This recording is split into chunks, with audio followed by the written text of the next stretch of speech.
And that is the safety announcement, ladies and gentlemen. And I would like to welcome you on board your London Eye River Cruise experience. The vessel you're travelling on today is the Silver Bonito, owned by the London Eye and operated by Silver Fleetwood's River Cruises. My name's Ed. I'm going to be your host for the next 40 minutes on board this river cruise.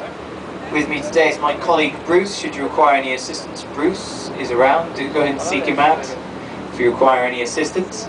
At the helm today we have Charlie, our first mate, and with him we have our captain Danny. We're in very safe hands on the Thames, but I will say a few extra things for the safety announcement. There's no smoking on board this vessel, ladies and gentlemen. Any mobile phones that you do have, I will ask you to turn them off as a silent.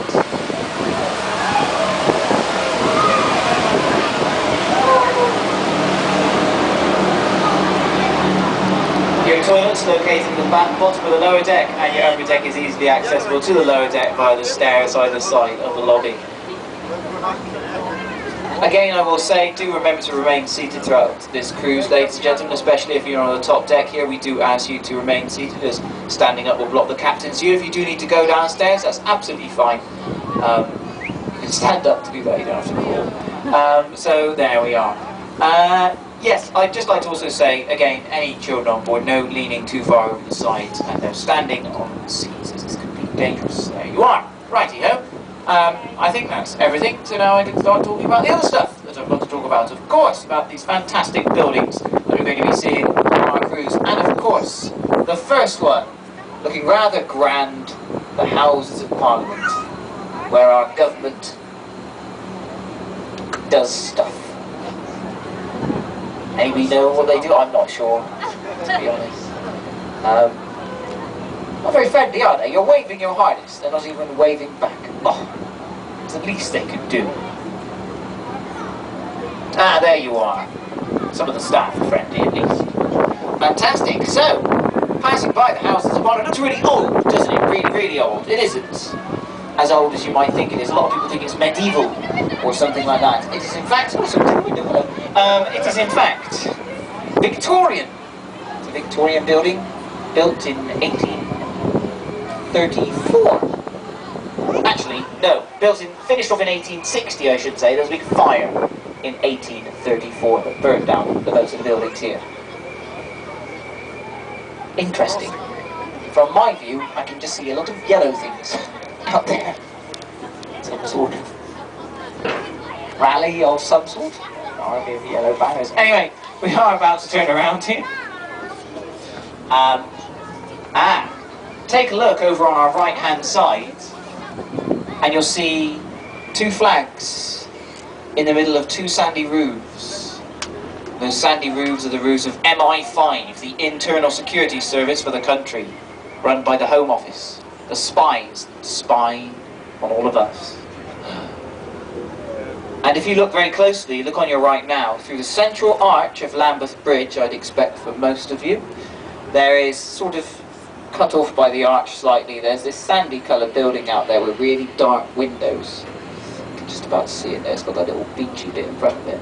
That is MI6, ladies and gentlemen. That is the External Security Service run by the Foreign Office, with all the spies going and spying on other countries first. That is where James Bond works. Yes.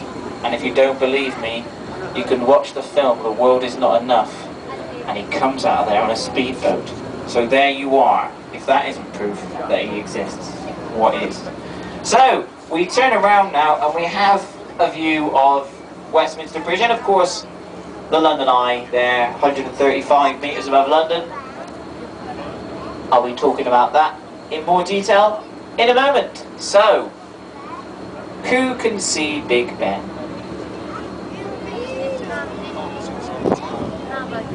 Yes, you think you can see Big Ben? Well, you can't! You can't see Big Ben! And why do you think that might be? Because Big Ben isn't the actual tower over there, it's actually the bell inside there. So you can't actually see Big Ben unless you've got really good eyesight, because they got those dark openings above the clock faces. That's where Big Ben is. You probably wouldn't even be able to see if you had binoculars. There you are. It's in there. It's a large bell. There's actually 5 bells, including Big Ben, 4 smaller bells that ring out the number of out of the quarters of the hour. It's like a roller coaster. So there you are. Big Ben is named after Benjamin Hall, the commissioner of the works for the tower at the time. He was a rather large fellow, and he looked like a bell, so the workers named it after him. Big Ben. Benjamin Hall. It's a good job his name wasn't Richard. Anyway, we are passing by, let's get all of you together, over on our right hand side, County Hall, which was open for the Greater London Council. They got disbanded by Maggie Thatcher in 1986 because she didn't like them, and this building was then fitted out with many different things, including the aquarium and other such things. I'll talk about that on our return most probably, because of course now we have the London Eye. There it is, 135 metres above us with its 32 capsules. Can you spot the 2 odd capsules? Of course, the one at the very top, the orange one, that is the EDF capsule, because EDF sponsor us. That's their one, it lights up at night. And there's one over the far side there without any glass in it. Isn't that strange? Can you see that capsule without any glass? This is a new addition to the Eye, ladies and gentlemen. It's called the Naughty capsule. Should you misbehave on this river cruise, or around the premises of the Eye, we'll put you inside there, and we'll send you round. Okay? So you have been warned, you've got to behave. Of course, I'm only joking. That there, that's a replacement capsule for the capsule that fell off yesterday. Not to worry you if you're going on the Eye, it's perfectly safe. Of course, I'm joking again, nothing has fallen off. It is a replacement capsule, that is true, but it's a replacement capsule for one that is being refurbished. Every capsule on the Eye is being taken away one by one to the countryside where they're being made nicer. They're brought back, take another one off, the process continues. That white capsule there is a counterweight, it's 10 tons heavy. Yes, the Hungerford Railway Bridge. Everyone's relatively friendly today, aren't they, despite the lack of sunshine. So we head underneath the Jubilee footbridges. Perhaps mention one. There you go, my man.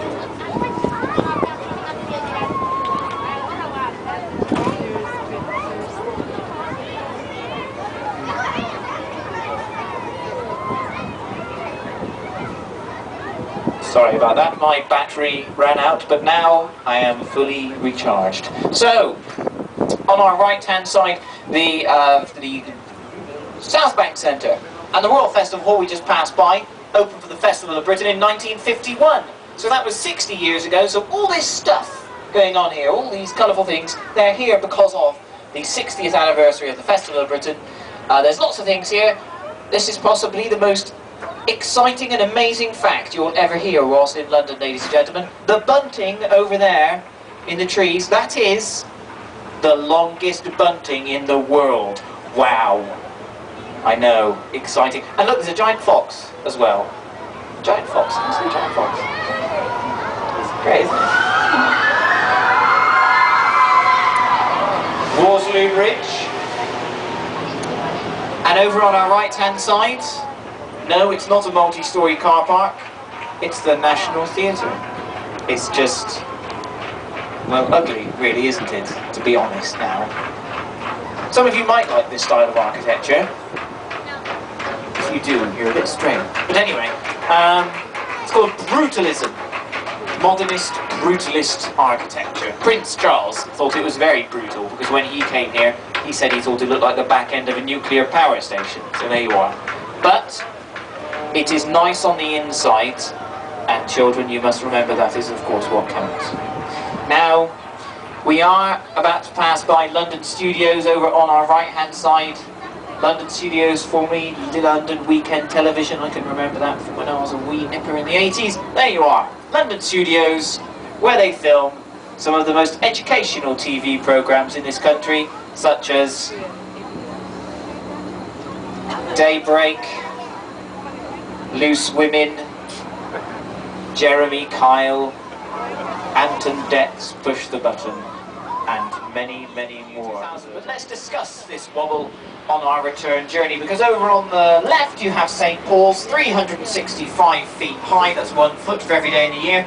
A beautiful building, often known as the Beauty of London. So when they built the Bankside Power Station on the opposite side, on the right hand side, they nicknamed it the Beast. So we have Beauty and the Beast. So there, the Bankside Power Station is now no longer a power station. It is a modern art gallery. It's 7 floors of modern art, opened in the year 2000. And I know modern art can be a bit strange, but there's a nice bar at the top. If you get bored, lovely views over the Thames, and a good drink or two does make modern art that little bit easier to understand, actually. It's quite interesting sometimes. Anyway, over on the right-hand side, the white building with a thatched roof, I'll talk about that on our return. It is the Globe Theatre. I'll have more time. Ahead of us, towering above London, soon to be the tallest building not only in our city, but in Europe. It is called the Shard, or the Shard of Glass. Yes, it will be the tallest tower in Europe for 3 weeks, and then they're building a bigger one somewhere else, which is typical. So there you are, but it's still going to be big. And we have Southwark Bridge here. Southwark Bridge, which is very pretty. I love Southwark Bridge. It's one of the prettiest bridges crossing the Thames. So, Southwark Bridge is very pretty. Cannon Street Railway Bridge ahead of us is not. It is possibly the ugliest bridge crossing the River Thames, designed by British Rail. Why am I not surprised? Let's ignore this bridge, because it's so horrible. I know, it even brings a scream from me. On the right hand side, in between the two sandy coloured buildings, is a pirate ship. Yes, can you do that? Yes. Brilliant, you sound like me. You sound like you're from the West Country. Anyway, over on the right hand side, yes, it is called the Golden Hind. It's a replica of the original Golden Hind. And I'll talk about that on our return. You can have pirate birthday parties on that. I thought I was silly wanting one of those, but I found out like one of my friends, it's like 50, his friend had one on there, and they were 50 as well, so you're never too old. So, we head underneath Waterloo Bridge. London Bridge, sorry, what am I talking about? This is London Bridge. I'm hallucinating myself. London Bridge. Yes, it is that exciting. This is London Bridge, not that one ahead of us. Most people think the one ahead of us is London Bridge. You'd be mistaken if you thought that. That is Tower Bridge ahead of us. London Bridge is the most historic bridge crossing the Thames. There's been a bridge there since 54 AD, but let's talk about that later. So Tower Bridge ahead of us is not that historic. It is old enough, it's been there since 1894, but historically not that old. It's Victorian. It's built in the same style of architecture as the Houses of Parliament. It's called Victorian Gothic, and it opens in the middle. See those bits in the middle? They open, not very often anymore, about 7 times a week, but they do open to allow tall master ships to go through. Don't worry, we will be going through it, but not opening it, of course. So let us talk about the large ship over on our right-hand side, the HMS Belfast, which was once the largest lightweight cruiser in Her Majesty's fleet during the Second World War. She saw active service in the Russian convoys, D-Day landings, and the Korean War. Was going to be taken for scrap, but was saved by the Imperial War Museum and put here as a permanent museum itself. The guns at the front of this vessel are still operational. They can still fire. They fire blanks usually, but they can fire live rounds. The largest ones at the front there do fire 14 miles, which is why currently they're pointing at Croydon. Of course, that is a joke. Croydon is a lovely place. Hello there. More little people. So we passed by City Hall over on our right-hand side. This silly-looking building on our right is home to a very silly-looking man, Boris Johnson, the Mayor of Greater London. Yes, it's got many nicknames, this building. I'm sure you can imagine some yourselves, younger persons, but here's a few. The London Armadillo, the London Beehive, Darth Vader's helmet, and many more where that came from. So, the Tower of London over on our left-hand side, yes. Very gruesome and grisly history it has had. Right. And I will be talking about that history on our return, because this is where your waving comes in handy. It is said that if you wave to someone on this bridge and they wave back, you will get 5 years. Good luck. Gosh. And this is when the adults join in the waving as well, because they want to win the lottery. Hello, yes. We get waves, lots of waves. The two people in sunglasses walking across the bridge. That's Daniel and Emma. They walk across here every day waving to us. They enjoy it that much. Actually, they're paid minimum wage by the line. So, I'm joking, of course. Those were genuine members of the public. So we continue on our journey. Actually, we're turning around now, so we're not continuing on our journey. But the reason why we get good luck is sailors and fishermen used to come underneath this bridge, waving goodbye to their loved ones and members of the public as they went out to sea on their long journeys. Of course, we're not going out to sea, so we're cheating, kind of. But there you go. They would have been wished good luck. So this is the best time to get a photo of Tower Bridge. A photo of Tower Bridge. Oh gosh, this is going to be the windy direction, I'm sure. I might run away like a coward if it gets too windy.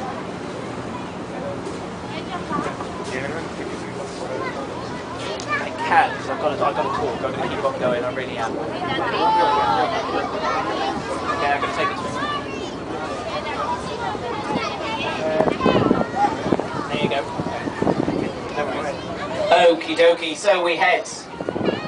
We look back at Tower Bridge. You can see the other side of the Shire there as well. Really all getting trade up here. So this area went derelict for a while, and then a lot of it, what happened was it was brought up, and well, the warehouses especially were turned into warehouse apartments.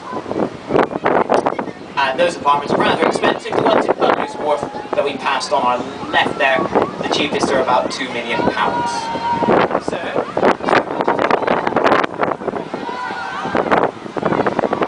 So he heads. What's going on there, is there?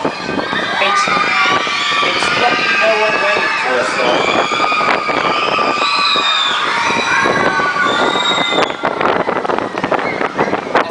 If anyone waves to you on the way back, it's 5 years of bad luck, by the way. Oh dear, we're all doomed. I'm kidding, of course, I'm only joking. So we pass by over on the right-hand side, the Tower of London, this gruesome building. It's not that, you know, it began its life as a palace and a fortress, and it's still registered as a royal palace and a fortress, or a palace at least. But of course it was used as a prison for a lot of its life. If you look very closely on the edge of the river, there's an archway. There's some writing above that archway. It says, "Entry to the Traitors' Gate." Traitors to the crown were taken through here to be imprisoned for life or beheaded. Yes. Many people went through that gate, and only one ever returned, and that was Elizabeth. Princess Elizabeth at the time. She was soon to become Queen Elizabeth I, the only person ever to come out of the Traitors' Gate. Many, many people beheaded, not inside the tower. Only 7 people were beheaded inside the Tower of London. Outside on Tower Hill, over 100 people were beheaded. Why outside? Because back then, everyone could watch. Yes. We loved a good beheading. Popcorn. Nothing like a good beheading on a Saturday. It's like the X Factor, they didn't have television back then. So the Tower of London has had many uses. It's not only been a palace and a prison, it's been the Royal Observatory, the Royal Winter Gallery, and the Crown has been there since 1303.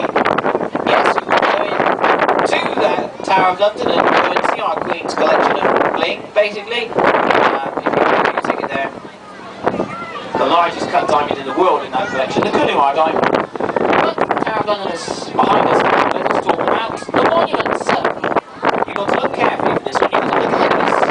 On the right, there's a sandy coloured building that's old Kingsgate Fish Market. Above that is a red and brown coloured building, and then above the red and brown coloured building is a golden orb. And that golden orb ahead of us, on the right, is on top of the monument. The golden orb represents a big ball of flame, because the monument itself commemorates the rebuilding of the City of London after the Great Fire of 1666. The Great Fire of London burned down 80% of London back then. That made 100,000 people homeless.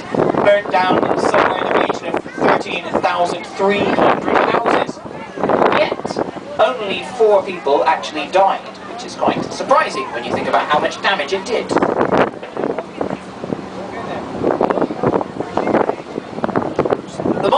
built so people could go up there and look out over London. And that is what you can do till this day. You can go up on the monument, look out over London. It only costs you £4 and you get some absolutely splendiferous views from up there.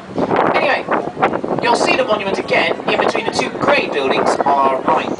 Because now I must talk about London Bridge. So, the first bridge to be built here was a Roman bridge. After that, there were many wooden bridges to begin with.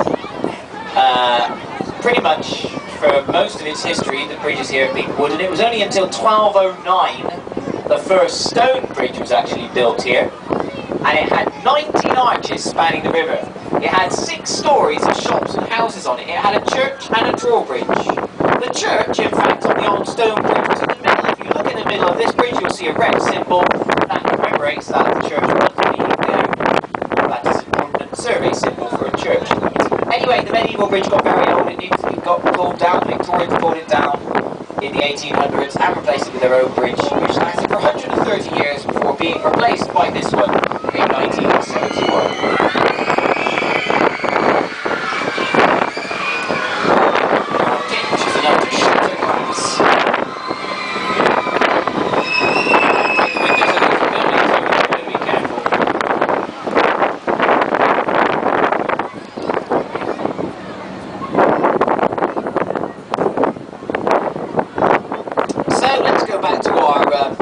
On the left hand side there, you can see Southwark Cathedral with the flag on top of it. Southwark Cathedral, where John Harvard was baptised. He founded Harvard University in Cambridge, Massachusetts, USA. So that's Southwark Cathedral. Next to it, of course, the Golden Hind, yes, our pirate ship again. So, this Golden Hind is a replica. It has gone around the world, it works, it's been around the world twice. Because that is what the original did. In 1577, the original went around the world. It was its only journey. Its captain was Francis Drake. He was the first Englishman to go around the world. It took him 3 years. He came back in 1580. Not only had he gone around the world, he had stolen £25 million of the treasure and plunder of the Spanish and Portuguese, which back then paid off the entirety of our national debt. So we actually were quite happy that he did it, to be honest. We knighted him for doing it as well, so there you are. Oh dear, Cannon Street Railway Bridge again. As I said, I have nothing else to say about it.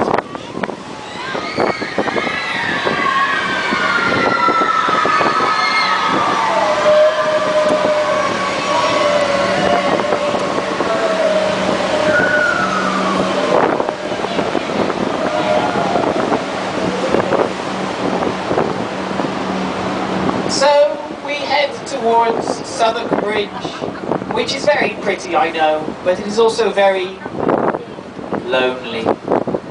No main roads lead to this bridge, ladies and gentlemen, making it very hard to find. In fact, it is said that if you find yourself walking across Southwark Bridge, you're probably lost. I wouldn't be surprised if these people didn't wave, because they're probably drowning in their own sorrow. It's okay. We understand, guys. They will hopefully find their way home for tea tonight. This is what happens when you don't own an iPhone and have GPS.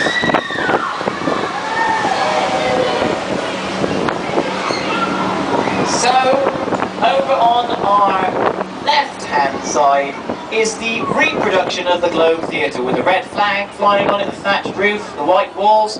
It is a reproduction of the original, and it is quite new. It was only opened in 1997, but it is old at the same time due to the fact that it was made using the same tools, methods, and materials that were used in Shakespeare's day. So it is very authentic, and it has only just opened its season at the end of last month. It opened its season, and it will be going until October, when it will close again when it gets a bit too cold, to be honest, to have open-air theatre. It's open air in the middle. You could say it's a wooden O, but it really isn't, because it has 14 sides. And that is the only thatched roof in 700 square miles of London. I wonder why that might be. There's a perfectly logical reason, because thatch is actually illegal in London, because of one certain Great Fire. The Great Fire of London was caused by by the thatched roofs being so close together and being so flammable. So they banned it after the Great Fire, and that theatre, the Globe, had to have a special bill passed in Parliament to get its roof made. There you go. We head towards the Millennium Bridge. I realise I haven't spoken about this much. The Millennium Bridge, the wobbly bridge, opened in the year 2000 and closed in the year 2000. A day and a half after it opened. The wobble was so bad that they had to close it down because it was a health and safety hazard. As you can see, these people are happy it's not wobbling anymore. They got rid of the wobble. A year and a half it took to fix it. They put shock absorbers on the bottom if you look. Genius. On the right-hand side is St. Paul's. There it is, the beauty of London. I've mentioned a few things about it, but I will link it onto the Great Fire of London. It is here because of the Great Fire of London. There was a bigger cathedral than this on this site, but it burnt down when the Great Fire reached here. It was burnt down in an evening. And apparently one bystander said the streets were running with molten lead from the roof. It got so hot. So there you are. They had to build a new St. Paul's, and this is what they came up with. It was designed by a chap called Sir Christopher Wren. We've seen one of his works in London. There's a high possibility it will be a Sir Christopher Wren design. He designed 52 of the things throughout the city at that time. So there's lots to see and do and say about St. Paul's. I recommend that you go there. It is my favourite building in London, and I'm sure even if you just walk around the outside, you will be amazed by it. It is beautiful. But let us talk about what's going on here. I went on the architect's website for this thing and I checked it out. It's going to look quite interesting actually. This is going to be Blackfriars Railway Station. It's all very interesting. They're making new spans to this bridge. They're putting this glass roof over the top of it. It really is going to look quite spectacular. And it's literally going to be a railway station, the first one to span the Thames. Now, I also found out that they are keeping the red columns in the middle, because these are a part of London's history, these red columns going past by. They were the steam railway bridge once upon a time. When the steam railway bridge in the 20s couldn't take heavier trains. It was being used alongside Alexandria Railway Bridge to take trains, but it couldn't support them anymore. So they got rid of it. They only managed to get rid of the top part of it. This was in the 80s they tried to get rid of it, but they couldn't get rid of the rest of the rest of it the right way. So they left the columns there. That's why they are there. They're a little bit too stubborn. And they're going to be kept there. They're not getting rid of them. I'm happy about it. So we pass by, what should I talk about? The green roof building on our right. 4 English scholars statues up there. We've got 4 statues of very intelligent people in our country's history. William Shakespeare, Francis Bacon, John Milton, and on the end of the football is David Beckham. There's gorgeous Isaac Newton. Did I say him? I think I didn't say Isaac Newton, yes. Anyway, so let's talk about the Oxo building on our left now. The Oxo Tower. So the Oxo Stock Cube was made here.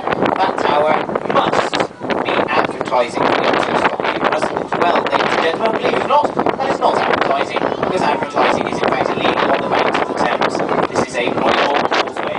It's strictly prohibited. So the Oxo Stock Cube Company were taken to court, and in their defence they said that that tower is simply an ornate tower with a series of random geometrical shapes on it. Very random.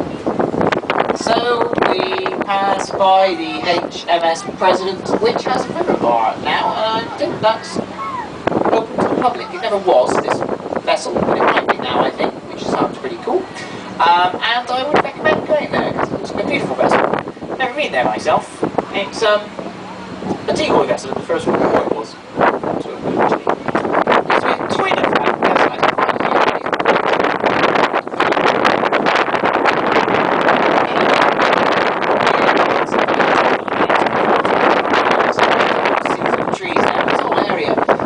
Templar would have lived, worked and worshipped once upon a time, the temple, And if you've read or seen the Da Vinci Code, you can go and follow the trail of the Da Vinci Code inside there.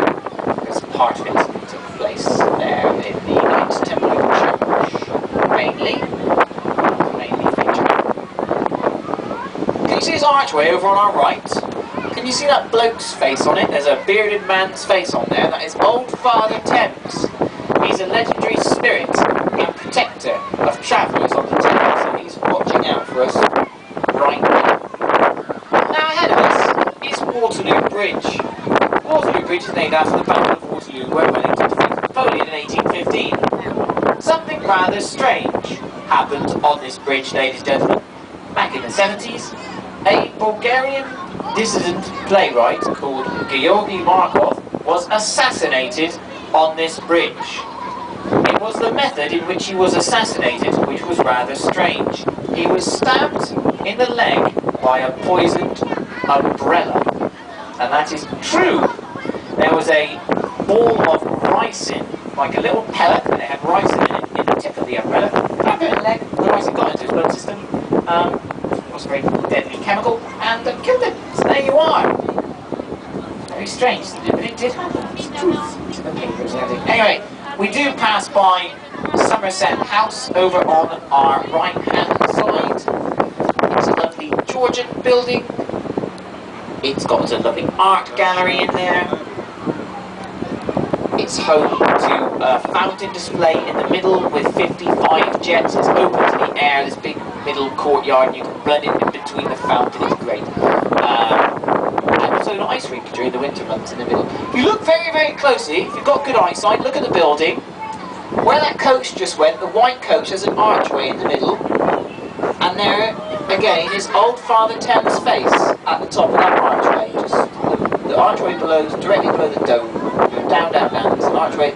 Old Father Thames' face is there because the river used to flow through that archway. The river used to go right up alongside that building. And this whole road we have here was built much later than the actual building itself. Into the Thames. Over on our right hand side we are passing by the Savoy Hotel with a flag in the middle. The Savoy Hotel, a very prestigious hotel, reopened recently in October of last year after a roughly something ridiculous like £200 million refurbishment. It's one of those prestigious hotels in the whole country. Next to it, with the clock face, is Chalmex. Yes, the clock face, that is 1 inch bigger than the clock faces on Big Ben. It's 1 inch. It is the largest clock face in London. But I'm sure you're all aware that size doesn't matter, ladies and gentlemen. In front of this, Cleopatra's Needle, a 3,500-year-old Egyptian obelisk. It is older than London itself by 1,500 years. It's very old. Of course, it comes from Egypt. It was given to us for the deeds that we did in the Battle of the Nile. We were given it in 1819, and I will say that again, we were given it. We didn't steal it. Right? Not this one, for once. Righty-ho. To that silly-looking building over on our right, with all the arches and the bits sticking out the side. A lot of people think that one's MI5. It's actually #1 Embankment Place. That's where PricewaterhouseCoopers have their offices. It's on top of Charing Cross Railway Station. And ladies and gentlemen, it's actually meant to look like something, that building with the arches and that stuff. Have a think about it. Try and guess what it's meant to look like. As we go underneath this bridge. The Golden Jubilee footbridge is not Humberbridge Railway Bridge.